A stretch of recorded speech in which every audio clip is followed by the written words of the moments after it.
From Lagos, the nation's commercial capital, this is the news at 10, live from Channels Television. Reported tonight, Bimbo Oloede. Hello and welcome. Tonight, explosion in a football field kills one in Yobe State as Governor Gaidam visits Nigerian refugees in Niger Republic, tours towns attacked by militants in Yobe State.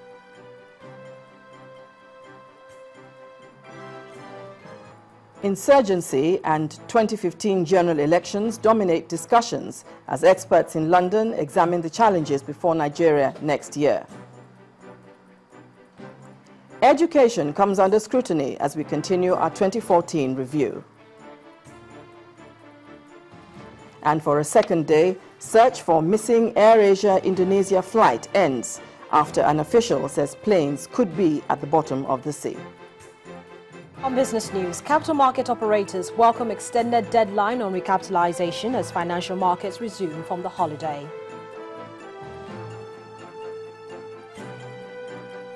And on sports news tonight, Alan Pardew's four-year reign at St. James's Park could come to an end soon, with Crystal Palace and Newcastle in advanced talks over the Gaffer's move to South London. I'm Gloria Umezuki, and from Abuja, the Department of State Security warns politicians against inciting the populace to violence.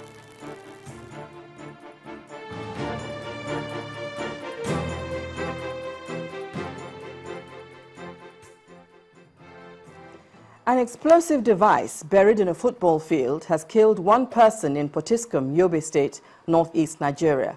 The device, buried in Arikime Primary School playing ground, went off around 6:30 p.m. yesterday, killing a sugarcane vendor who just closed from sales and was heading home. An eyewitness told our correspondent that he believes the device was primed to go off early in the morning to kill football players who use this Arikime playing ground for early exercise, only to be triggered prematurely by the sugarcane seller. The relevant authorities are yet to confirm the incident, and no group has claimed responsibility for the attack.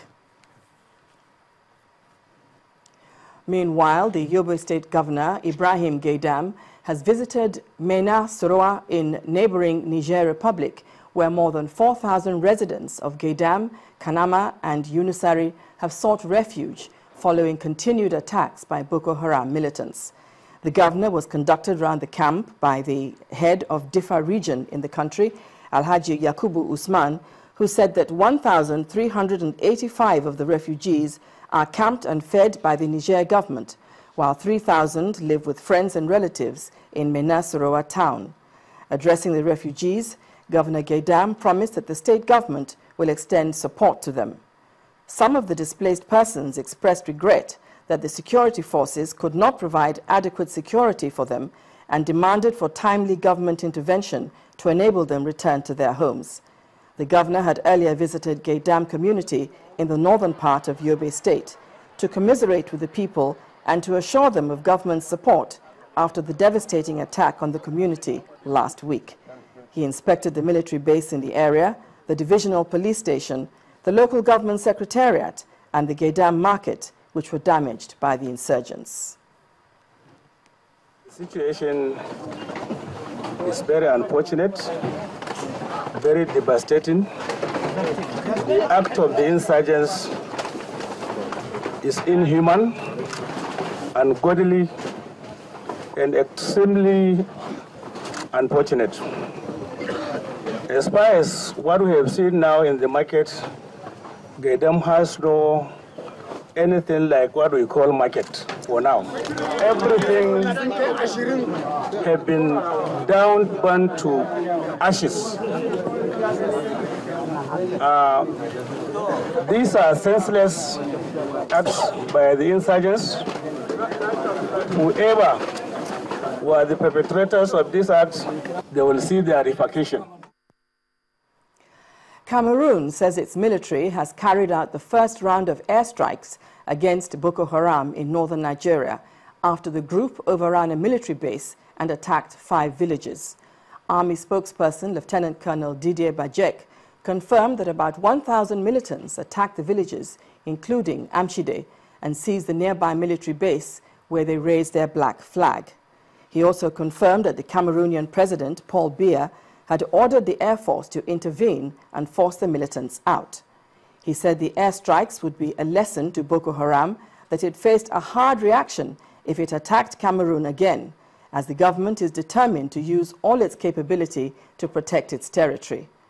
Cameroon's information minister, Issa Bakary, said at least 34 militants were killed after the army raided one of their bases in Cameroon, while another 7 were killed in a separate clash, which also claimed the life of a soldier. Last week, Cameroon said it had dismantled a Boko Haram training camp in its territory and had seized 84 children who were being trained there. And back in Nigeria, the federal government has promised to compensate the victims of the Bauchi Central Market explosions, which claimed 7 lives and injured many others. The Minister of the Federal Capital Territory, Bala Mohammed, announced the plan when he visited the victims of the blast in some hospitals in Bauchi. The FCT minister, who made a donation of 20 million naira to the victims, also announced moves to rebuild the market to enable the traders resume normal business. A presidential delegation led by the Minister of the Federal Capital Territory and the Director General of the National Emergency Management Agency on a visit to injured victims of the explosion that rocked the Bauchi Central Market on the 22nd of December 2014.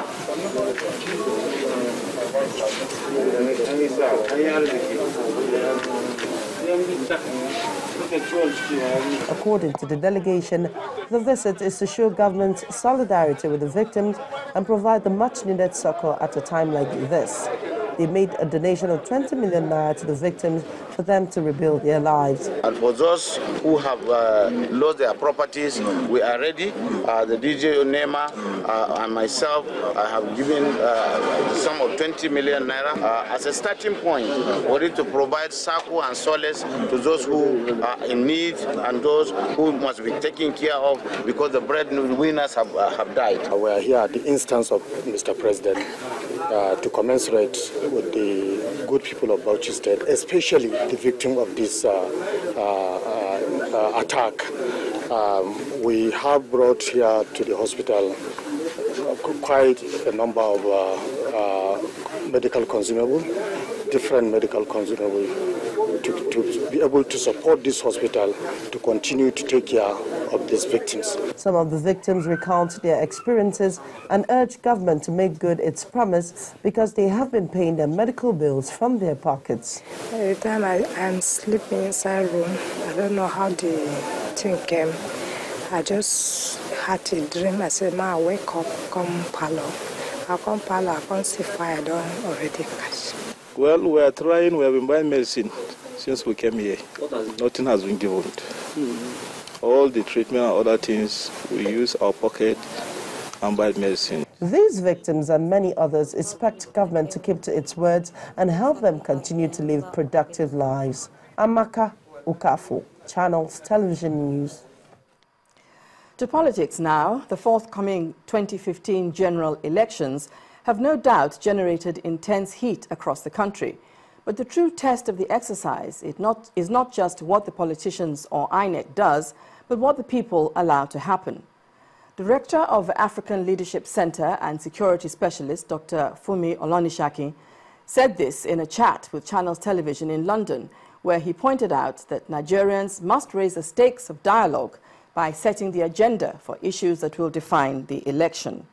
On Boko Haram, Dr. Olonishakin urged the federal government to apply the same will used in fighting Ebola to tackle the insurgency. Our correspondent in London, Doris Okemwa, reports. The last few days of the year has everyone taking stock and attempting to foreshadow what the new year could bring. 2014 was a very intense year for Nigeria and the rest of the world. Conversations with Nigerians on this end shows that they were not far removed from some of the issues and events that shaped the year in Nigeria.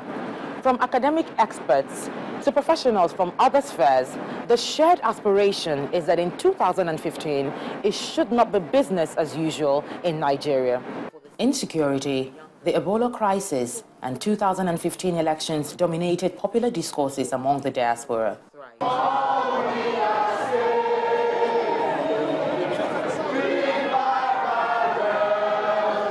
Various protests were mounted before the Nigerian High Commission and other parts of the UK following the kidnapping of young schoolgirls in Chibok, Nigeria, in April. I met with the director of Africa Leadership Center, Dr. Fumi Olonisakin, where we talked about this asymmetrical warfare confronting Nigeria and how the government and the military have fared in 2014. Every time when we have this kind of decay in a system, there are also very, very good parts of it. And so those good parts, or the good people in the military, are operating in spite of all of the decay and the deficits I'm talking about. But what we see with the military is a reflection of institutional failure, which needs to be grappled with very quickly. But let's use Ebola as a perfect example of what we're talking about. A part of the elite system was threatened, and see how that system responded. But ultimately, it carried the rest of society with it. We had Ebola greetings. We had different ways. The government mobilized resources. We saw how the whole of society moved to deal with Ebola. That is how people should deal with extraordinary circumstances. That is how governments are expected to mobilize society to deal with extraordinary situations and situations that confront society as a whole. That is what is missing in the case of Boko Haram. For the 2015 elections, dialogue sessions and rallies are building up even in the UK. If we're lucky, we might actually see for the first time a set of elections that are highly competitive and in which those who are voting are asking questions, bigger questions, of those who will represent them. We haven't had that in a long time. I caught up with some more Nigerian professionals in London who shared their thoughts on employment and the 2015 elections. What are the discussions about? Because you see, the discussion, if you look across the social media, we are busy saying that we just need to change the leader and everything will be fine. But where will the leader come from? As we transit to 2015, let us be known for something good. Let us not be known for security issues, Boko Haram. Let us not be known for bombing. Let us not be known for people getting missing that haven't been found. In 2015, hopefully, we will have the leaders that will take us from this place we are to the next place, to be players in the global field. Here's an interesting New Year message conveyed through art. In terms of hope, Nigerians should begin to look beyond hope and prayer, right? We spend so much time praying and hoping and not doing. I think it's about time that each and every one of us decided what it is that they were going to do, not what was going to magically happen. What happens in Nigeria in 2015 matters. It matters to Nigerians all over the world. It all adds up or trickles down one way or another. From London, Doris Okenwa, Channels Television. In part 2, after the break, PDP in Kwara State formally unveils its flag bearer for the state governorship election in 2015. That's in a moment. Do stay with us.